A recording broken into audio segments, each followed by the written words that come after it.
my name was mentioned by the distinguished minority leader, and I confirm that I witnessed a portion of their conversation. I think present during that discussion, of course, the minority leader, Speaker Boji D, the Deputy Speaker, I think Hernandez, and the former Secretary of the Senate, Dong Mendoza. Nagkamali po ako ng paso kasi I was about to attend a board meeting in the same area, and nakita ako nung tao ni Senator Soto. So napasok ako, sabi ko, ops, mali pala. Ano bang ginagawa niyo rito?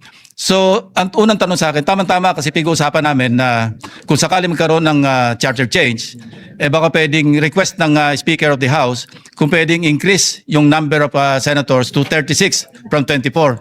Ang naging role ko naman doon, kasi tama-tama, ilan ba yung kwarto doon sa Senate building? Sabi ko 65 kasi yun ang request ni Senator Pimentel at the time.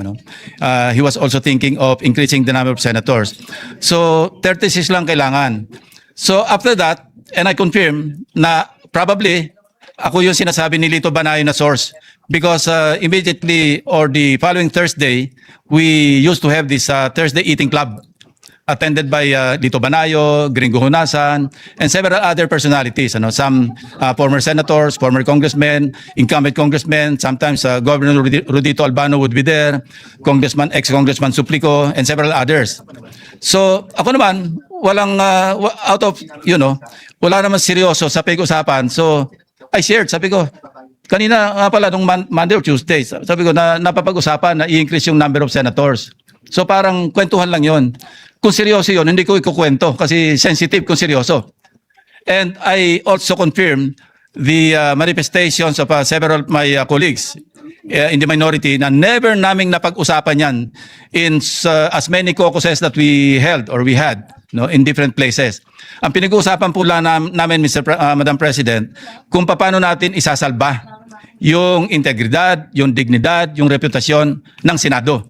Wala po kami ibang pag-uusapan na kaya kami magpaplano na mag-take over sa Senate leadership para sa CONAS. Never. I confirm their earlier statements, Madam President.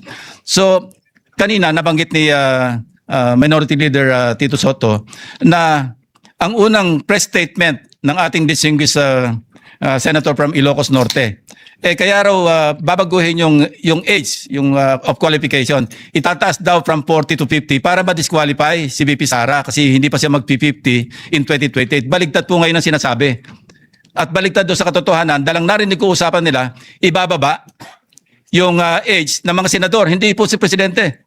Mga senatorial candidates, ibababa from 40 to 35. Nagbiro pa nga ako, ng Presidente, Nagbiro pa nga ako, sabi ko, partner, para ba kay Vico Soto yan? Nagbiro pa, in jest, of course, Mr. President. Madam President. Yun po yung takbo ng usapan. So, paano nabuo yung istorya? Nakatakot-takot po yung mga video. Wala pong katotohanan. Kaya nung na-interview po ako ng media, sabi ko, outright lies, flat lies. Kasi hindi po totoo na napag-usapan doon na itaas yung edad, yung qualifying age, pagtapo ng Presidente sa Vice Presidente from 40 to 50 para ma-disqualify. Nothing could be farther from the truth, Madam President. So, with that, I support the motion of the former Senate President, former Majority Leader Mig Subiri, na to strike off the record yung mga portions na offensive sa mga kapwa natin senador, Mr. Minus the whole video. Yeah, minus the whole video. I support that motion, Madam President. Thank you, Senator Lacson.